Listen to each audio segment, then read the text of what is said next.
কৃষ্ণ কৃষ্ণ কৃষ্ণ হরে হরে হরে রাম রাম রাম রাম হরে হরে।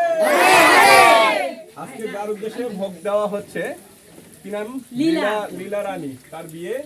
তো বিয়ে তো বৈদিক ভাবে হবে না, মানে মাছ আয়োজন করা হবে। তাই তারা সংকল্প করেছে তার আগে একটু সাধুদের সেবা দেবে। সাধুরা তো একা একা খায় না, সেজন্য আপনাদের নিয়েই আমরা খাচ্ছি। আপনারা তো যখন খাবেন তখন তো আমাদের ডাকবেন না, ডাকবেন কি? দেখেন আমরা কেমন, আমরা যখন খাই আমরা একা একা খাই না। কারা ভালো তাহলে?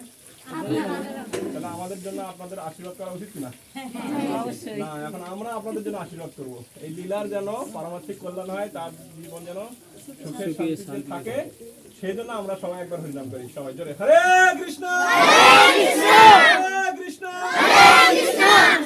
কৃষ্ণ কৃষ্ণ হরে হরে হরে রাম রাম রাম রাম হরে। এটা আমরা কার জন্য প্রার্থনা করলাম? এখন আপনাদের জন্য একবার প্রার্থনা করি, আপনাদের যেন সকলেরই পারমার্থিক কল্যাণ হয়। তাছাড়া পরে মনে করবেন যে প্রভু খালি ওনাদেরই নাম করে, ওনাদেরই নাম করে।